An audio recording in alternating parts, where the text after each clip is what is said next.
നമസ്കാരം, വെട്ടൻ ന്യൂസ് എക്സ്പ്രസിലേക്ക് സ്വാഗതം.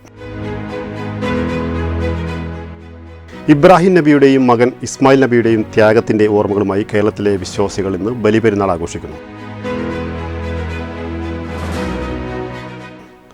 ദുൽഹജ്ജ് മാസത്തിലെ 10ാം ദിവസമായ ഇന്ന് ഈദ്ഗാഹുകളും പള്ളികളിലെ പെരുന്നാൾ നമസ്കാരവും നടന്നു. ജാതിമത ഭേദമന്യേ പരസ്പരം സ്നേഹം പങ്കുവെക്കാനാവട്ടെ എന്ന് കുറുക്കുളി മൊയ്തീൻ MLA. ആഘോഷത്തിൻ്റെ ഈ കൂടിച്ചേരൽ കൂടുതൽ സ്നേഹം പൂത്തുലയുന്ന ദിനമായി പെരുന്നാൾ ദിനം മാറട്ടെ എന്നും MLA പെരുന്നാൾ സന്ദേശത്തിൽ പറഞ്ഞു.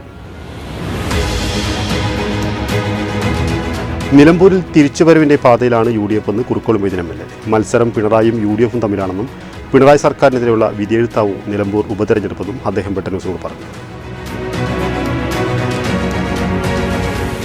നീറ്റിങ്ങര റോഡിൽ മൃഗാശുപത്രിക്കും സുന്നി ജുമാ മസ്ജിദിനും സമീപം മാസങ്ങളായി റോഡ് പൊട്ടിപ്പൊളിഞ്ഞ് കുണ്ടും കുഴികളുമായി കിടന്നു. പ്രദേശത്തുള്ള സുമനസുകളുടെ സാമ്പത്തിക സഹായത്താൽ കാൽനട യാത്രയും വാഹനയാത്രയും സഞ്ചാരയോഗ്യമാക്കി. സിനൂബ് രാജ്, സുഭാഷ് കെ എന്നിവർ സംവിധാനം ചെയ്ത വിഷ്ഫുൾ വാട്ടർ ഷോർട്ട് ഫിലിം മന്ത്രി V. അബ്ദുറഹ്മാൻ റിലീസ് ചെയ്തു. ജവാഹിറുൽ ഉലൂം ഇംഗ്ലീഷ് മീഡിയം സ്കൂൾ കൂട്ടായി പ്രവേശനോത്സവം സംഘടിപ്പിച്ചു. സയ്യിദ് ഉമർ ബാഹുസൈൻ സഖാബ് തങ്ങൾ ഉദ്ഘാടനം ചെയ്തു. കൂട്ടായി GMLPS കൂട്ടായി നോർത്ത് സ്കൂളിൽ ലോക പരിസ്ഥിതി ദിനാചരണവും ജൈവ വൈവിധ്യ പാർക്കിന്റെ നിർമ്മാണോദ്ഘാടനവും നടന്നു.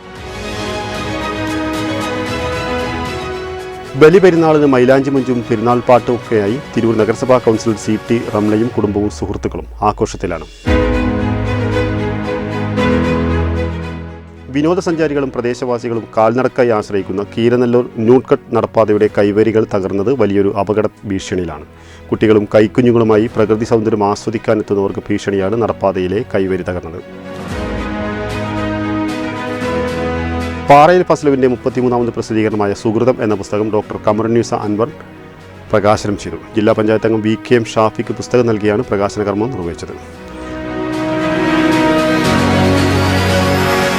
കാരത്തൂർ മർക്കസ് ഹയർ സെക്കൻഡറി സ്കൂളിലെ പരിസ്ഥിതി ദിനാഘോഷവും പെരുന്നാൾ പൊലിമയും വ്യത്യസ്ത പരിപാടികളാൽ ശ്രദ്ധേയമായി. പുത്തൻതെരു മഹാഗണപതി ക്ഷേത്രത്തിലെ പ്രതിഷ്ഠാ ദിനാഘോഷം നടന്നു. ക്ഷേത്രം തന്ത്രി കല്ലൂർ മനക്കൽ നാരായണ നമ്പൂതിരി കാർമ്മികത്വം വഹിച്ചു. ഇതോടെ ഈ വാർത്ത ബുള്ളറ്റിൻ പൂർണ്ണമാവുന്നു. നന്ദി, നമസ്കാരം.